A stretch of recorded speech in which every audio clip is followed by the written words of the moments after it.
Hey. Seems you've been sleeping for a while. Good morning. It's time to wake up, morning child. Good morning. The sun Good is here to tell you who morning. you are.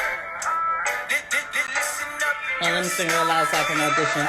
Good morning. Morning. Hey. Hey.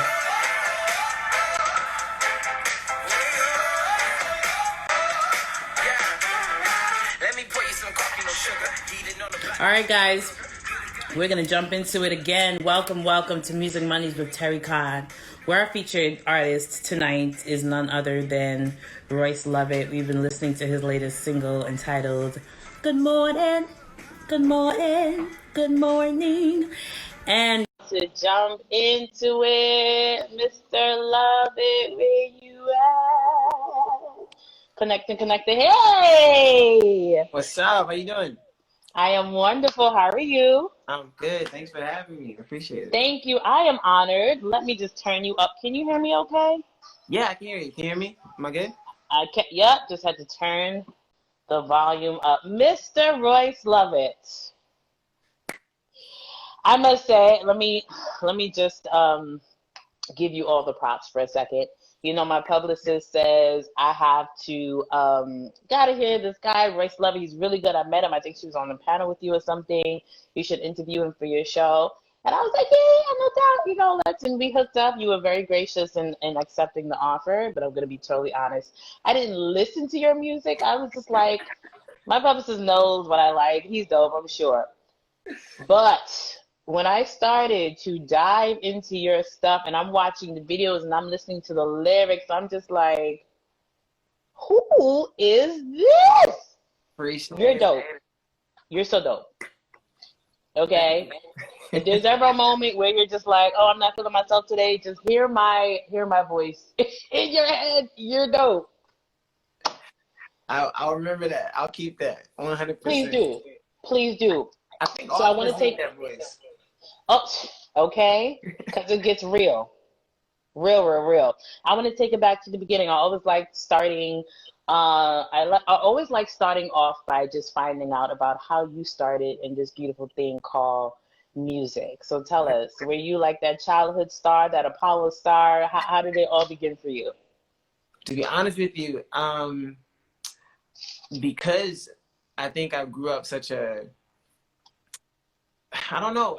A lot of my life is just like black or white. A lot of my life is very like it's purposeful or it's not. Okay. Kind of growing up, I don't know if this story is very interesting, but It led you to where you are today, so it's interesting. um, but basically, I grew up in a Western Christian home. My mother was Okay. a worship leader at church, Okay. so I think that's where music kind of came into play. Uh-huh. Because I wanted something to do at church at the time, and then around the age of 13, I was kind of just overwhelmed with this idea of that if God is real, then purpose has to be real. And if purpose is real, then what am I going to do with my life? And Good. so I was just kind of praying, and I was just like, hey, like, God, what should I do with my life? And I Mm. heard, do what you know.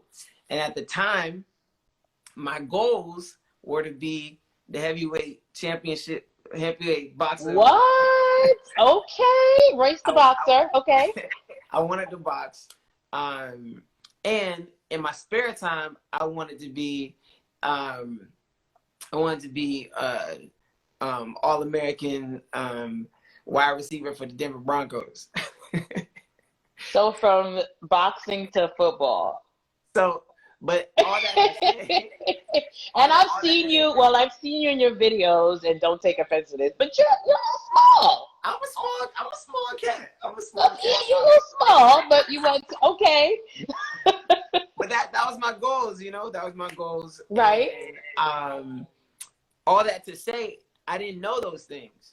What I knew was music. Music, wow. I danced, I sang, I played instruments. Yeah. And so that's what I thought, God was telling me. So around 13, I started writing, started trying to make music and walking down this road of a plan A, no plan B's, like only that, let's do it. And so that developed into a lot of other things, which is long, great stories of trying and failing and succeeding, and I'm here today, and I feel good, and I'm grateful.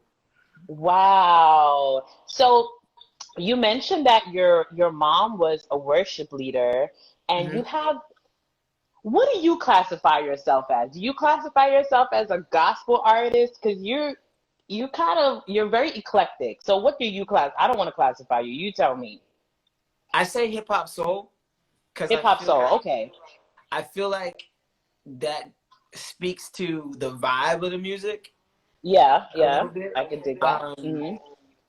I wouldn't say gospel because when people think gospel, they normally think a certain thing.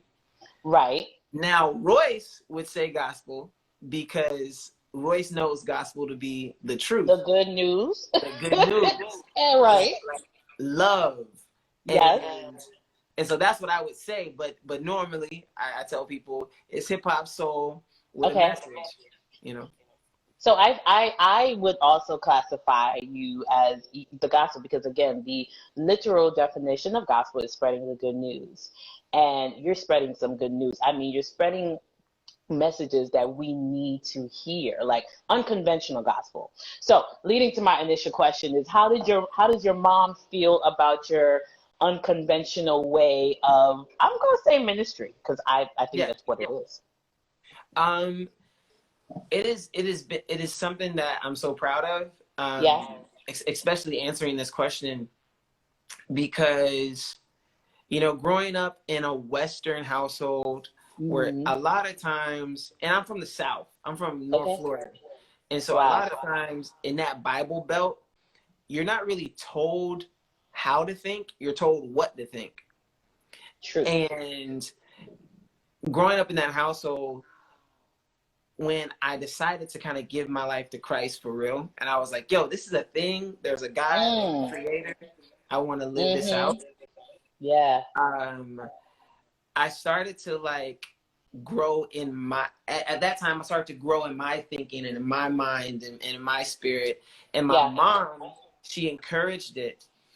Wonderful. When I met this, I used to be like straight up Christian rapper. Like, get saved. Jesus died on the cross for me. Hey. Right. And I met this roadblock where I felt in bondage a bit because I was like, man, like everyone says I can't listen to anything that's not talking about anything but God. She's right. And I'm used to getting dressed and playing Outkast. Ain't nobody ask me. I'm just so fresh, so clean. So fresh and so clean. Yeah. And I'm broke. And I'm sorry. I'm for real. I want to be inspired. Like I want a girlfriend. Like all these other things are going on. You know, hold on, I felt that I'm broke, like in the depth of my soul. Yo, yes, right. All these things are going on as a teenager, and I feel like you're telling me that all I can listen to is the gospel gangsters. Right. I wasn't.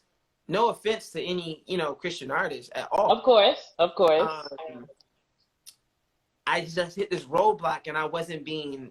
I felt like I wasn't growing in my walk, and I felt like I wasn't. I felt like I couldn't be me and couldn't talk about things. I couldn't talk about politics. I couldn't talk about love. I couldn't talk about relationships. Right. And to be honest with you, I think a lot of Christian urban artists felt the same way.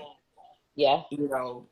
15 years ago, 20 years ago, whatever. Right. Am I breaking up at all? Am I good for you? No, you're good. Okay. And so I had this moment where I was like, Mom, I'm frustrated. So I went outside and I stayed in the country, in the sticks. Okay. And I was yelling at the sky and I was saying, God, like, I thought you told me to do what I know is music. Right. How do I do this? Wow. And I heard, this is the second time I believe God ever spoke to me, and I knew it was God. No one else could tell me it wasn't. Right. And my mind wasn't asking myself, was it God or not? Like, I knew it was God. Right. It said, read Isaiah 58. Okay. So I read Isaiah 58, and that changed my life. It changed my whole perspective. And if Let me you pull up guys Isaiah 58. yeah, it said, cry aloud, spare not. You know, tell the people. Yes. Be a repairer of the breach, a rebuilder of walls. Yes. The Shout it out loud. Do not hold back. Raise your voice like a trumpet. yeah, and then it says, you know, you guys are tearing your cloths and you're tearing your clothes and you're putting on sackcloth and ashes and you're repenting, but that's not the fast I want. I want you to set free the oppressed. Yes. I want you to give life to the poor. I want you to, and that changed my writing style. That changed my perspective. That changed Royce completely. Wow. And I felt like at that point, when I started writing differently and coming at my pen and coming at the music from a place of, I want to speak to man. I don't want to just speak to church. Yeah. It changed my writing style. And then I just started developing different music. And so coming back inside the house and explaining that to my parents was a very proud moment, because they trusted me. Wow. Oh, wow. So I'm really proud of that story. You know, I still, you know, would have those moments where my mom would say, well, that doesn't sound like something you should play at church. And I would say, well, Mom, that's why I'm not playing it at church. That's why I have a show at the college, a show at the club, a show at the bar. Yes. And it actually wasn't until Motown Gospel called me to sign me that churches started booking me again. Okay. Up until so I was probably like, you know, maybe 8 years of my musical career. All my touring, all my shows were in bars and clubs and colleges. Beautiful. And it wasn't until Motown Gospel called me that the rest of like church world was like, he must be all right. Right. Let's bring Brother Royce on back. Wow. You said something so profound. You said, I wanted to speak to man and not the church. That's good. I mean, you know, even the Bible says, like, go into the world. It didn't say go into the church, even though a lot of the church folk need saving, but that's another show, right? But yes, that's amazing. And I'm listening to your music, and you're from South Florida? North Florida. So you are American, right? But you got the illest Bob Marley bop. So please tell me about your musical influences. Yes. Let's just start there. Like, growing up, it was either like listening to worship music with my parents. Right. So, and even that was split. So my mom, she was more of like the evangelical, Vineyard, Hillsong, music listener. Okay. My dad was like, you know, Candy State when she started making gospel music. Yeah. Wow. And then when I could sneak away with my brother, it was like NWA, Ice Cube, and you rebellious children. and then when I could sneak away, well, not sneak away with my sister. Like, my sister got to watch me all the time, but and they're much older than me, so like going to it wasn't sneaking away really. It was like I was living with them for a little while. So when I was with my sister, it was, you know, Boys the Men and Yeah. and Oh, love good music. songs. Yeah, yeah. So Usher, you know, so my influences at the time were that, but it was also kind of telling me, for some Okay. reason, a little boy in the South was telling me black boys don't play guitar. Like Wow. black boys don't listen to rock music. So We rock didn't even or really it's like listen a to, white boy thing. Right. yeah, we didn't even listen Yeah. to reggae. Like growing up, we didn't even listen to reggae. I didn't know what reggae Wow. was, like the concept of reggae, until I Yeah. started exploring music. Got So it. so after Isaiah 58, Mm-hmm. that point in my life, I fell in love with Bob Marley and Yes. Bob Dylan, Yes. Lauryn Hill, and the Fugees, and Wycliffe, and Music Soul Child. Ah, you If name I'm a all the good fan, people, brother. hey, if I'm a fan of any artist, Uh-huh. I would have to say is Music Soul Child, because I own everything he's ever done. Same here. Yeah, he's the only artist, when I think about it, that I own everything. Wow. He Even if kind of I came like, in and changed the game a little bit. yeah, yeah. Yeah. But then, you know, I got into a lot of you know, more hardcore, like hip hop, Wu-Tang, stuff like that that I wasn't accustomed to growing up, or I wasn't allowed to listen to growing up. And, Right. And so my music influences are kind of in that soul area, just soul music and music that talks about love. Yeah. And I really want people to I really want people to be able to listen to my music in front of anybody. So like your kids, your grandma. Yeah. And so that's why, you know, I'm always, even when I talk about something that's a hard topic, Yeah. like I still try to do it in a swaggy way. Yeah. Where grandma might be like, yo, I kind of like that part. Grandma's like, good morning. Hey, this is nice. Who's this boy? Yeah, got you. Yeah. Got you. You mentioned the Fuji and Wyclef, so we gotta go to The Voice. Oh my God, I saw the audition. Gwen was like, and my earpod falls off. Hold on 1 second. Oh my God, where'd it go? Okay, here we go. Okay, I'm dramatic. So, you killed Someone Please Call 911, right, on that show. So what led you to, because you had been, I would imagine, touring at this time, like you've been out there. It was clear from your performance that you weren't a newbie at this. So what led you to say, I'm going to go and audition for The Voice? To be honest with you, and just be completely vulnerable, Yeah. when I decided to leave the label, and it was an okay split. Nobody was upset at each other. Wow. But when I decided to leave the label, I felt really let down, but not let down. Like, I love those guys. Like, I'm not saying let down by them, but just kind of let down by the machine. You know? I just kind of thought I was going to be in the machine, and the machine was going to break this roof, this ceiling area that I've been punching for a while. Yeah. And I wasn't in a really good place, to be honest with you. Okay. I was on tour. I made some money, and I spent money to, you know, move us into a nicer neighborhood, move us out the hood into a nicer neighborhood. Wonderful. And I didn't know how to manage that, so we ended up moving back in with my in-laws. Okay. And Royce was not in a good place. Okay. Like, Okay. mentally, That's real. Yeah.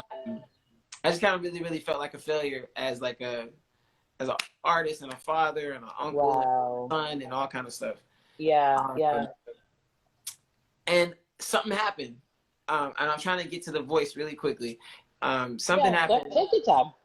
Where I was starting to wrestle with who am I, like, as a black man in America. I was trying to understand racism, I was trying to understand my identity. And these things brought so much revelation to me. That's a completely longer other story. But in short, I started growing so much and becoming so grateful for every single thing that I have. So at the end of that year, I was looking out the window while everybody was, the year before The Voice called. I was looking out the window while everybody was in the other room about to say, like, you know, cheers, Happy New Year. Yeah. I was looking out the window thinking, like, yo, this year was such a failure. Wow. And it's funny because when I started to say that, like, involuntarily, what came out was, this year I'm so grateful. And, like, for the first time, I started to write down goals. So I got a piece of paper and I wrote down 2 goals. I want to own a house that has a yard so my kids can play. Yes. And I want to give a TED Talk. And flash forward, I did nothing to call this lady about a TED Talk. Okay. And I get a phone call out of the blue at the dentist's office, you know, like 2 months later, and this lady from Berkeley says, hey, I heard one of your songs and I want to know if you can come give a TED Talk. And Jesus. Yeah. And so I was just like, whoa. Wow. So preparing for that and doing that, that's a whole nother story. On the flight back, I got a call from my wife and she said, hey, these people keep sliding in your DMs and are trying to ask you to come audition for The Voice. And I was like, oh, that's a scam. Like, people don't do that. Yeah, I've never heard that. Yeah. And she was like, nah, I think you need to actually, like, write back. I think this is a for real thing. Whoa. So I wrote back and they were like, yeah, I need you to come out and I would like you to perform and such and such. And what? And I had a lot of reservations in that too, because like almost instantly that like failure feeling Royce came back for a second. Yeah. And I was like, oh, what if people see me on The Voice and think that like this was my last resort? Because you felt right. Gotcha. Or think that like I'm selling out, like what's happening? And then my wife, she like kicked me and she was like, boy. Come on, Rib. Come on, Rib. Yes. She's like, boy, first of all, like you just did a TED Talk. Like, give God praise. And second of all, if you just get on one episode.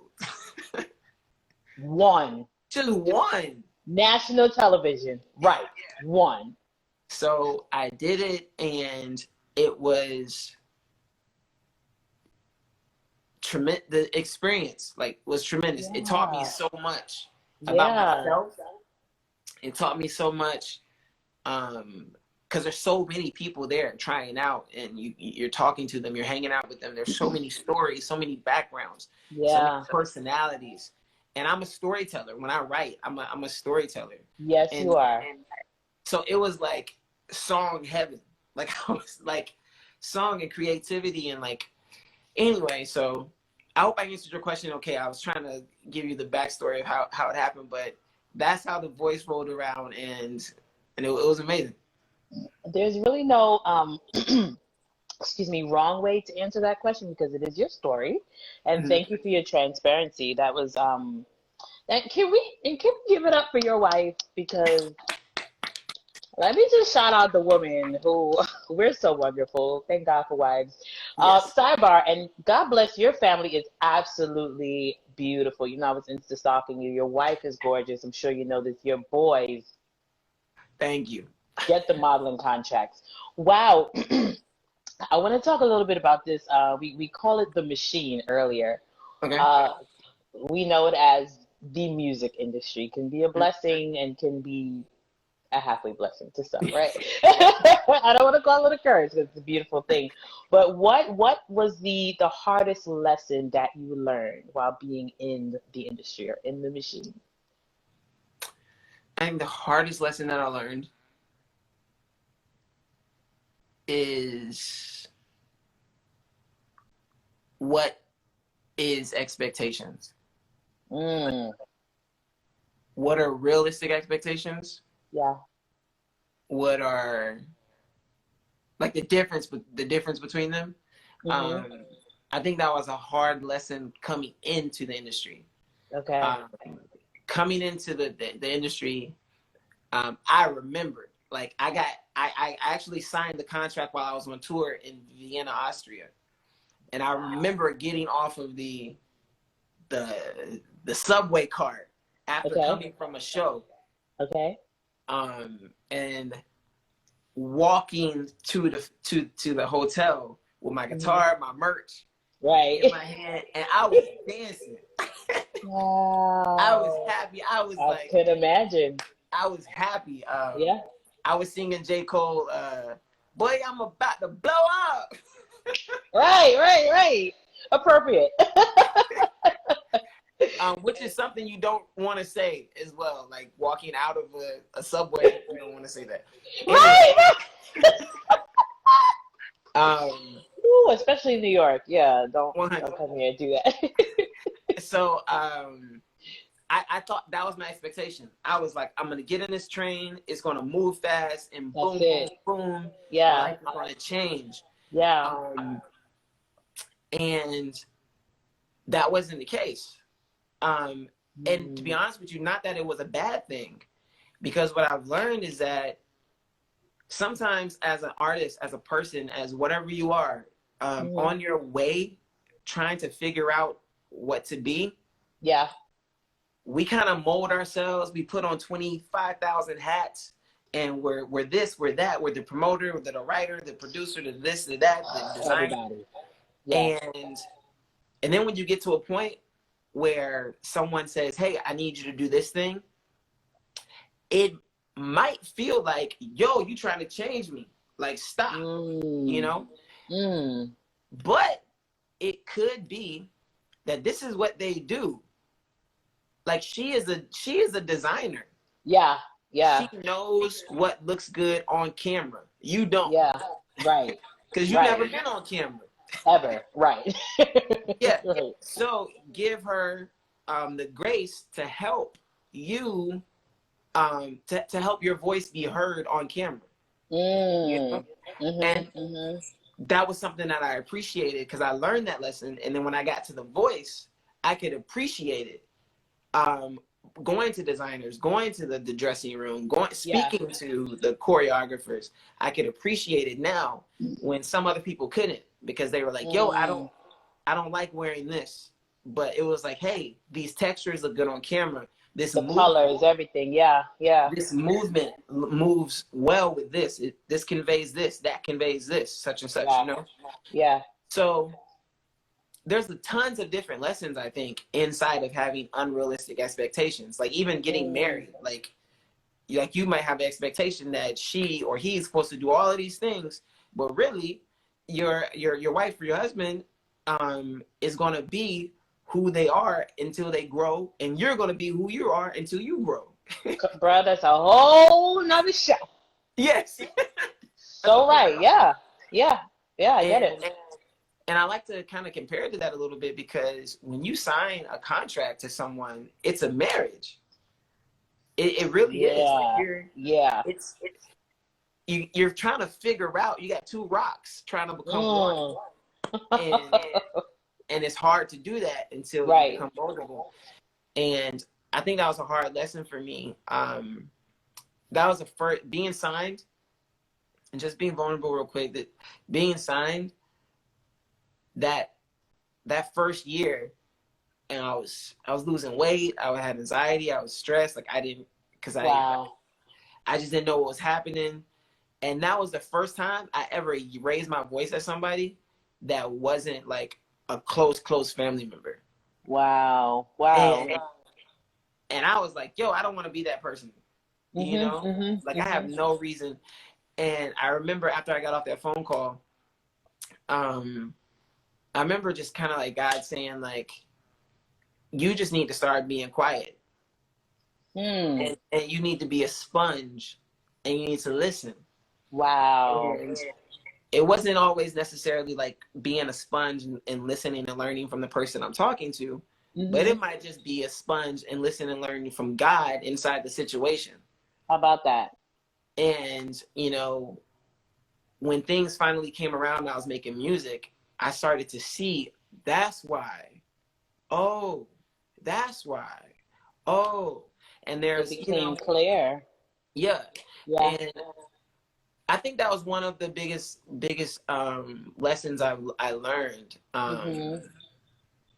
in that space. I learned a lot of lessons, to be honest with you, and I cherish them. And I think, you know, it's made me a better friend, a better Yeah. communicator. And I think iron sharpens iron. You know what I mean? And Mm-hmm. so Mm-hmm. Mm-hmm. when something's tough, something doesn't feel good, I don't think we always need to say it's that person, that person, that person. Sometimes we need to figure out, like, you know, we use prayer as a mirror to see yourself. Mm. You know, my Wow. mom used to tell me that, like, prayer. If prayer isn't when you're praying, if you're not revealing yourself, then you're Mm-hmm. not praying the right way. That's good. And That's really good. but anyway, I think, you know, what your expectation should be, Yeah. because that goes for both things. Like, you can put too many expectations on your friends.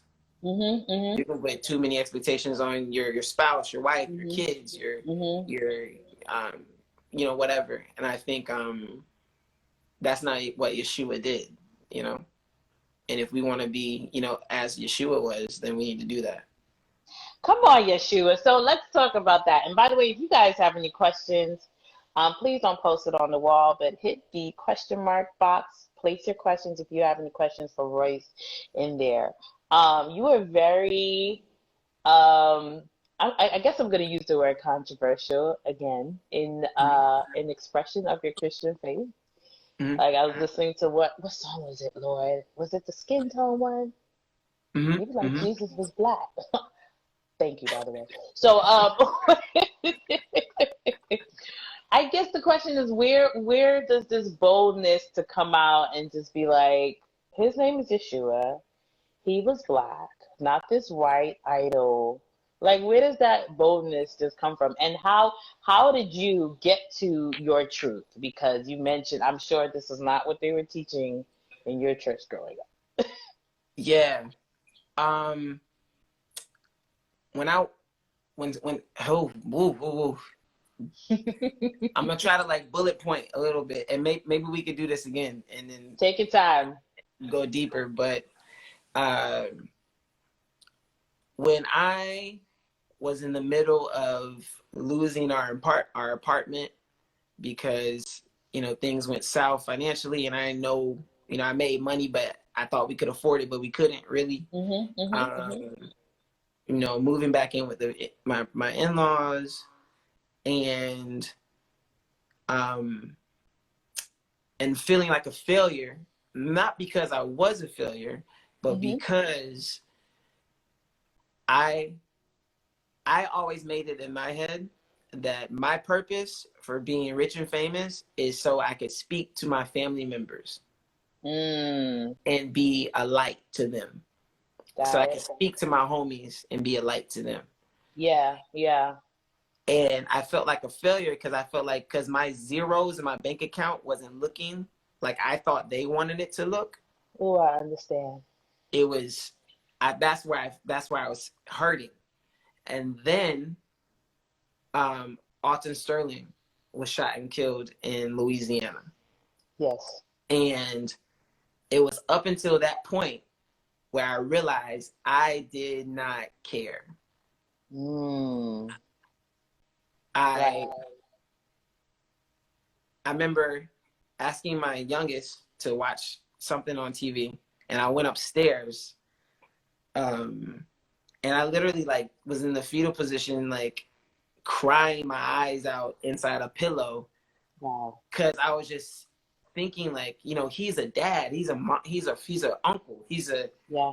brother, he's a somebody, like he's somebody, and this Yeah. keeps happening. Like, why does this keep happening?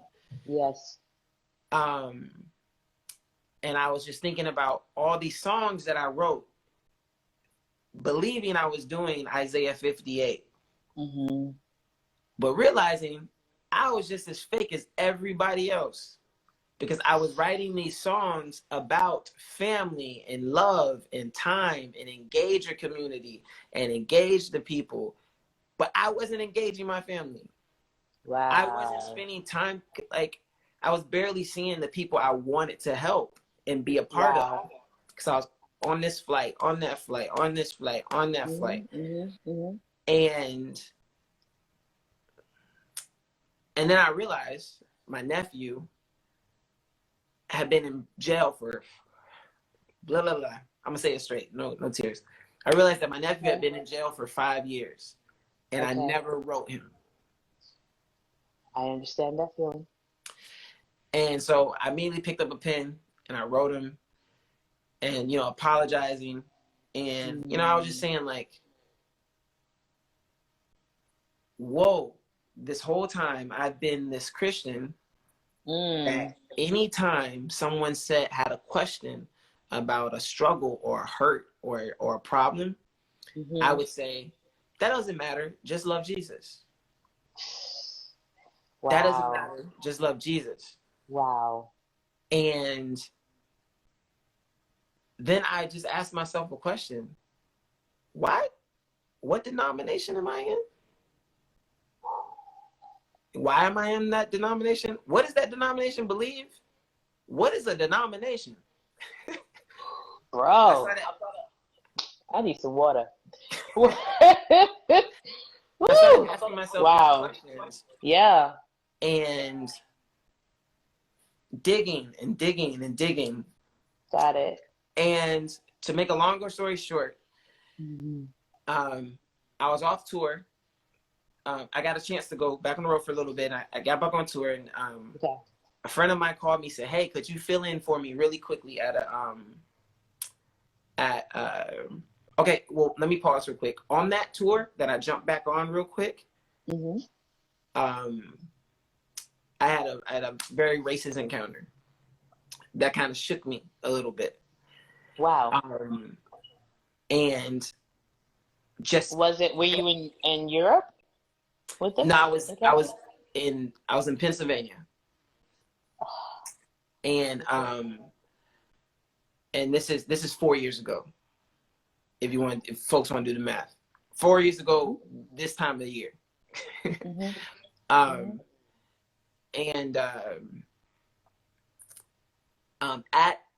And it happened at a church, in the lobby. So a friend of mine calls me when I get back. She says, "Hey, I can't make it to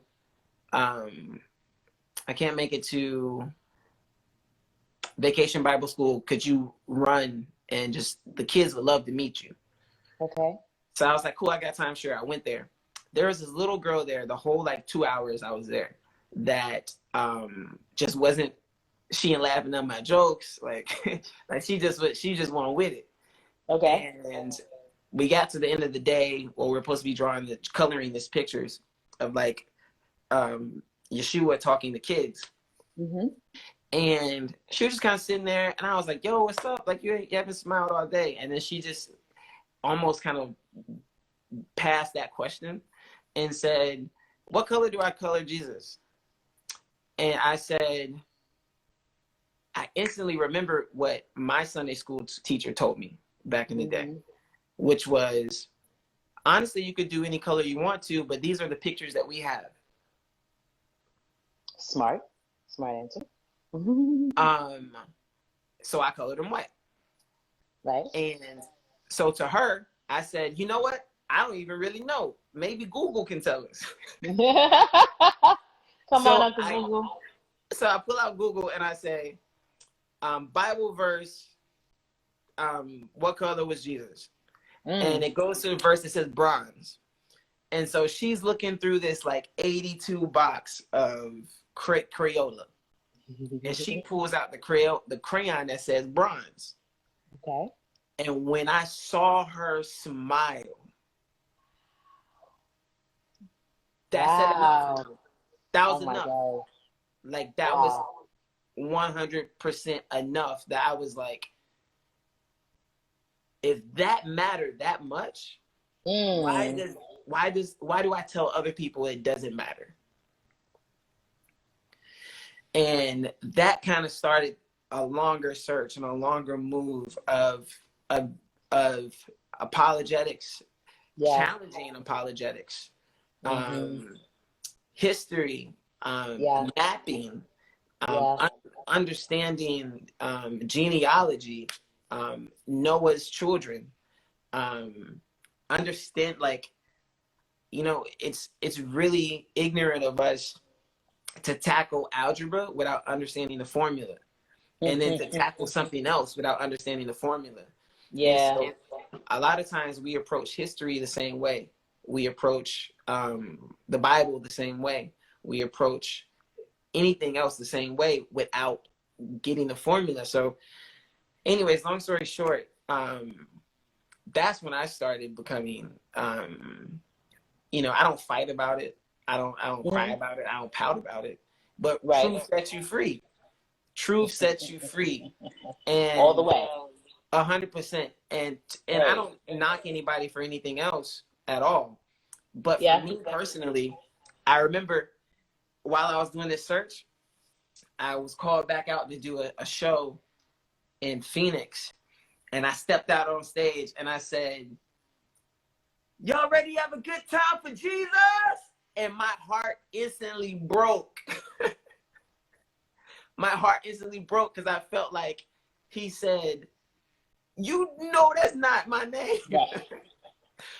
And not to say there's not power in saying the name of Jesus. I'm not saying that. What I'm saying is when you know my name is Royce, you start calling me Royce. Some people call me Royce C. Some people call me John Ross. Some people call me Ross. I still respond to those names. But when you know my name is Royce, you start calling me Royce.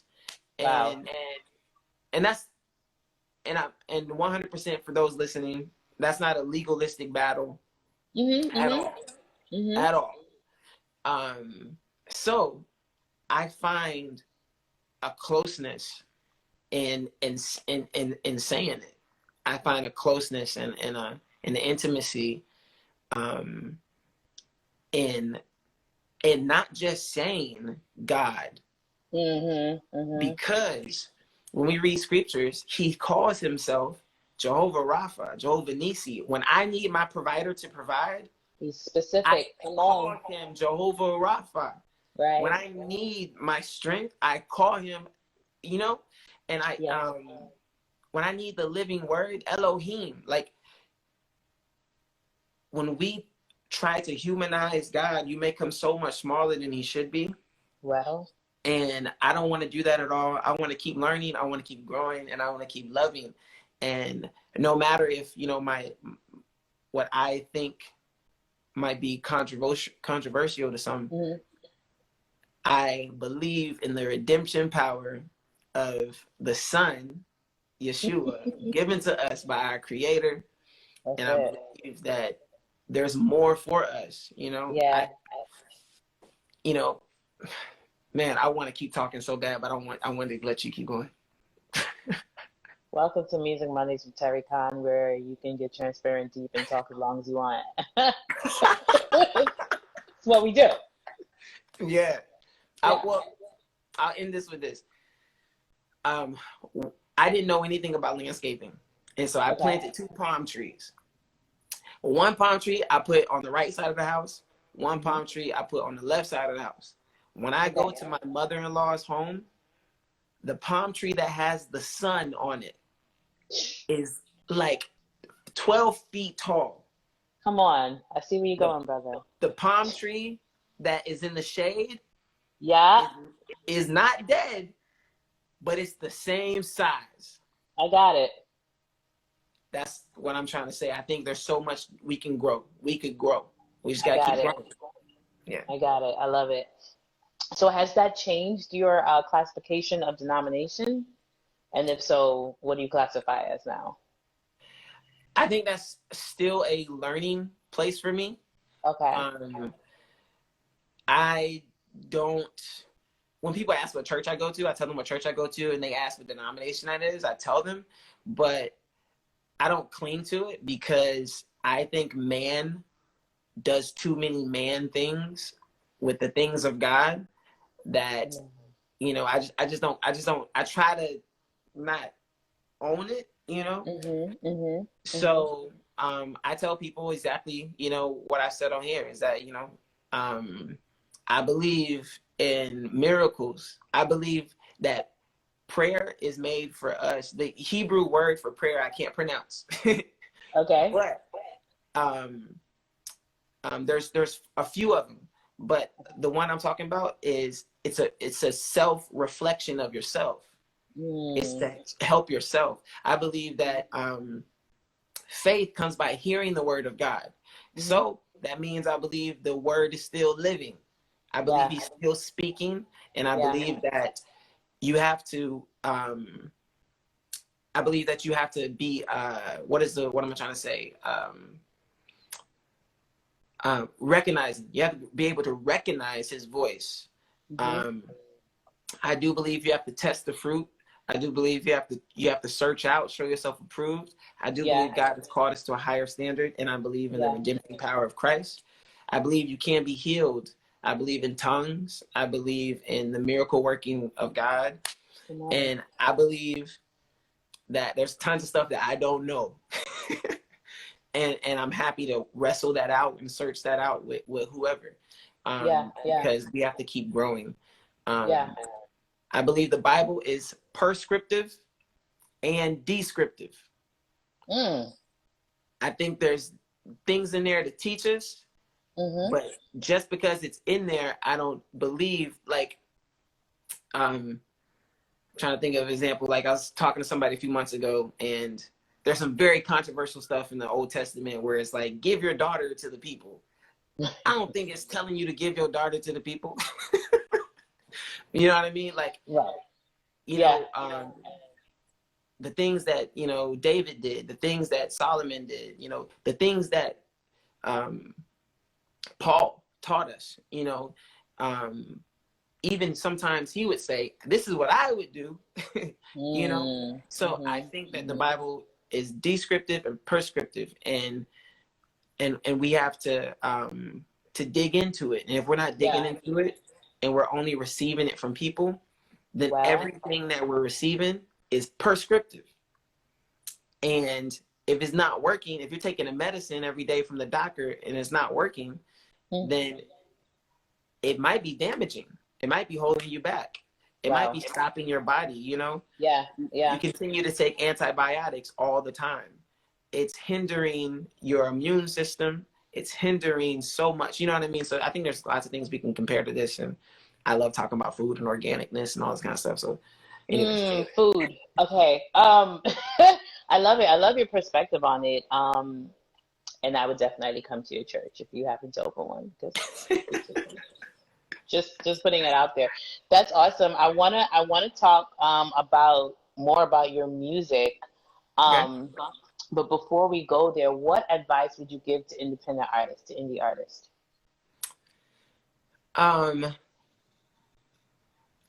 I'll say two things. They're going to sound a little contradictory. Okay. Good music floats. So I believe that you get in there, you keep making music, you keep doing it. If you believe that's your calling, keep doing it until other people decide to stop. Love it. That I'm just saying, like, keep going. Don't stop. Second, good music doesn't promote itself. Just because music is good, it don't promote itself. So I think you need to be gifted and talented, and you need to push, and you need to grow and be phenomenal. But you also need to learn some techniques and some skills to continue to better yourself. Yeah. Always looking for a more perfect way to promote, a more perfect way Definitely. to engage. Yes. Think outside the box. Don't Yes. just drop a record and say this is fire. Yeah. Like work at it. Do your due diligence. Work at it. Even though you have 10,000 followers or 1,000 followers, I can't just, they won't just share it and I'll go viral. Not at all. The algorithms don't work that way. Trust me, I know. Kia Sophia, yes, she's asking if this is going to be on YouTube or anything later. The playback will definitely be on YouTube and my podcast in a few days. Shoot me a DM so I can personally let you know. She says she wants to share this live. Cause he's talking good, right? Good, awesome. So one of your wait, let me ask you one more personal question. Okay.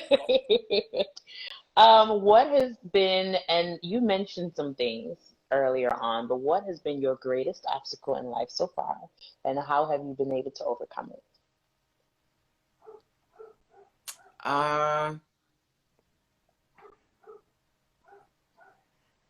If I had to pick a greatest obstacle, it would be self-worth. And I hope that doesn't sound too vague, because I know that's a big umbrella, because when you feel unworthy, so many things happen. Right. When you feel unworthy of your skin tone, unworthy of not having the credentials to speak, to say this, to say that. The way I've overcome it is by educating myself. And an educated person, I'm not talking about school and books and stuff. I'm saying an educated person trains themselves how to think, meaning you're always thinking, meaning that you are reminding yourself. And an educated person, I feel like, because you're thinking, because you're trying not to be told what to think or to teach people what to think, but you're trying to like teach how to think, lack of better words. That's a self-aware person. I think self-awareness can live sometimes when you feel undervalued. It can live in the same place. You have to be, if you're talking to yourself, if you're encouraging yourself, reminding yourself, that means you're self-aware. And a self-aware person is a grateful person. Yeah. And I think that's how I've overcome that. Those times when I was at my mother-in-law's house, feeling like, man, I really wanted to be in the Hamptons, Don't we all? I had to realize living with your parents being a bad thing is a very Western concept. And reminding myself that people do this like as a plan, as a goal, as a lifestyle, as a, and even in some cultures, that's like what you do. Yes, yes. And so when you remind yourself of that, being at my mother-in-law's house wasn't a punishment. It was a privilege that I have a mother-in-law that would love me enough to let me come and stay, and a privilege to have a mother-in-law who has a home with enough rooms, that can help us when we're in need. When you start thinking about things a different way, that perspective changes, and you can only get that by being self-aware. And I think sometimes hitting a hard place, hitting those places I would hope it would make you self-aware. I would hope. I love that. What is that thing that keeps your engine going? What is that thing that keeps you pushing? I'm going to say love, because my concept of love isn't just romantic. It isn't weak. Yeah. My concept of love isn't being stepped on and kicked and pushed down. You know, my concept of love is strong and powerful, and it fights and it gives hope. When I'm feeling low, I think about my kids. You know, I love them. So I want them to see me, how I react. You know, I could be feeling low, and because I'm feeling low, I might be vulnerable and irritated. And maybe my wife says something to me, and my response is not in love.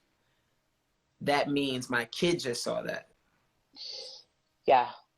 And it doesn't have to be my wife. It could be, you know, my kids are backstage with me. You know, something happens, and you know, there's been shows where something happens and my time gets cut short because somebody else did whatever. Yeah. And I could be like, nah, son. Right. And the way I respond, whether it's in a being discerning of the moment, whether it's in a well, this should happen or that should happen, it's because I'm thinking about my representation that I'm giving to my children. And if it's not my children, I'm thinking about the people, you know.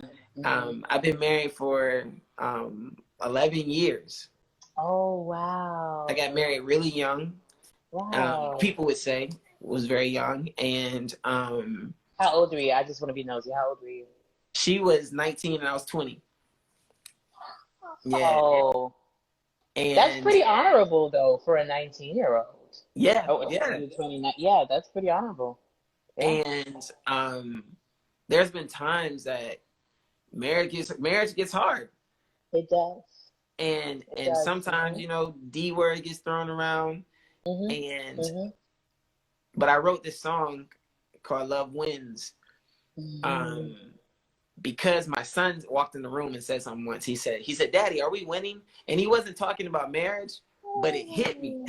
Yeah. And I was just thinking, like, man, if anything, I want to show what love could look like. Yeah.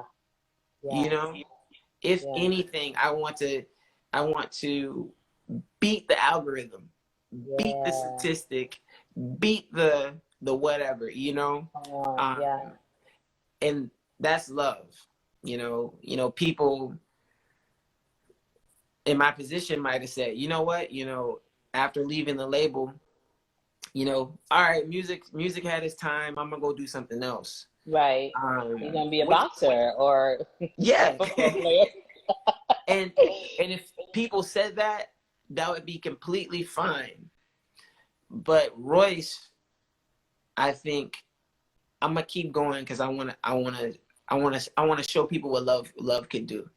I love it. Like I want to keep going because if I stop, then the love won't go through the speaker and Terri won't hear good morning and she won't ask me on. Yeah, you said that to me this morning and my husband and I were in the room like, and my husband is a very harsh music critic. He was like, "Who's this?" I was like, "Royce Lovett." And it really set my morning. Like it felt so good. Yeah. The world needs Royce Lovett. And I think you kind of answered my next question. I always like to ask the artist, what is the bigger picture of why you do what you do? The bigger picture. It's that love thing. Great love, I want my kids to love harder than I did, faster than I did. I was in a conversation with a friend of mine, and he said the goal of the first generation is to speed it up for the next generation. Yeah. And in every positive way that could happen, you know, like I want to speed up purpose. If I found my purpose at 13, I want my boys to find their purpose at 7. Love it. You know what I mean? Like if you know, if I just learned how I can be an activist in my everyday life at 30, I want my boys to learn how they can be activists in elementary school. I got you. And stand up for those who are looked over and left out. Yeah.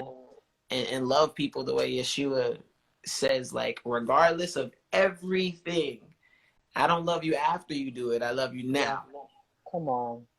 You know, and so I think and not give people time limits, you know. I think that's the goal. Because there's no tombstone that says he sold 1 million records. Come on. Right. It only says the date and possibly he was a great dad. That's it. Wow. Like when you look at a tombstone, like it's either about parenting or not about records or what your bank account looks like. No, it'd be like husband, father, son. Yes. Yes. Yeah. Mm-hmm. And so, I think the bigger picture is always love, you know? Yeah. Love it. So your latest single is Good Morning. Yes. And I want you to tell us the inspiration behind that. And we want to know what is next for Royce Lovett. What's next? So, Good Morning. Good Morning started off as Wake Up. Mm-hmm. And during The Voice, I learned not everybody want to hear Wake Up. Gotcha. You know, when you think about somebody waking you up in the morning, if they're shaking you, throw water on you, you don't wake up happy. But if you come out your room and you're halfway asleep, or if your mom's rubbing you, or your wife or your husband's rubbing you, and they say, Good morning. Totally different vibe. Yeah. It's a different vibe. And that's something I took away from The Voice. And The Voice, they had me doing this reggae vibe heavy. So I was like, let's slap some reggae guitars on this boy. I was feeling it. let's move with this thing. So it just felt really good. And I love it because you can take it as deep and as shallow as you want it. Yeah. You can say, baby girl, wake up. You're beautiful. Your hair is big and beautiful. You know? You can say Oh wait, you weren't talking to me. Sorry. Okay. No, I'm saying you can say wake up, you know? Yeah. It's good morning. You could go to your, a younger kid could go to their friend who has a stutter and say, good morning. Yeah. You're valuable. Don't be afraid of that stutter, you know? Or you can go deep enough to say that what Rosa Parks was really saying when she was on that bus was good morning. You said in one of your captions, oh my God, you are like the best writer, and I think you should lead a songwriting workshop, sidebar, that I'll attend. You said Rosa Parks said good morning. Rosa Parks said good morning to Kamala Harris? Yeah. That one took me out. Yeah. Like when Kamala, who she is right now, when she stood on that stage and gave her that speech, she was saying good morning to every little brown girl out there. Yes. Wake up. You could do it. When Obama became president, he said good morning to the world. You know? Yes. I think in so many, we could take it as deep and as far as we want to. Right. But it's everywhere. You can stream it. There's a live version. Yes. Other version. And what's next is honestly more of that. Is more of wake up. There's new music coming out really soon, January. Okay. There is a beautiful song that I wrote about 6 months ago for the ladies, and I love it. It is basically good morning in a whole other way. It's incredible.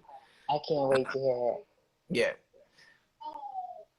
I can't wait to hear it. I think that you are so unique, you know, and so you're really phenomenal. And I just appreciate the fact that your message is so rich with the dopest beats behind it. Like I really appreciate musicians like you.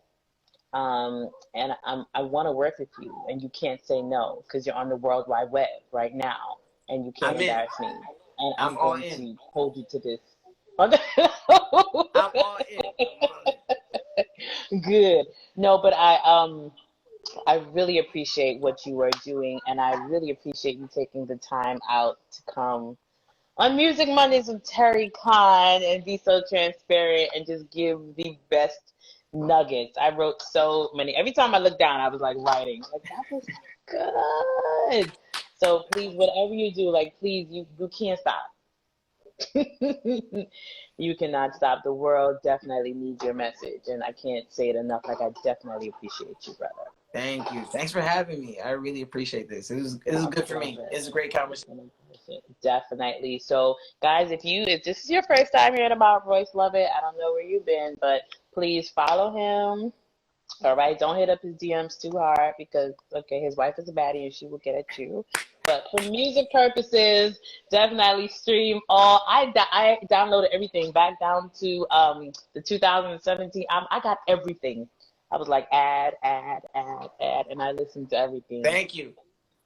So dope you are. Thank you. Thank you guys. Thank you all. There's been some core people who've been staying with us. I appreciate you guys. Thank you for tuning in to Music Mondays with Terri Cann. Hey Kevin, I saw Jason Warrior on here. I saw Orlando Vic on here. I saw Keandra Lockett. Everybody was tuned in. I appreciate you guys. Join me next Monday right here, same time, 7 p.m. for another episode of Music Mondays with Terri Cann. And if you don't know about Royce Lovett, now you know. Thank you guys. Peace. Thank you. Good night, everybody.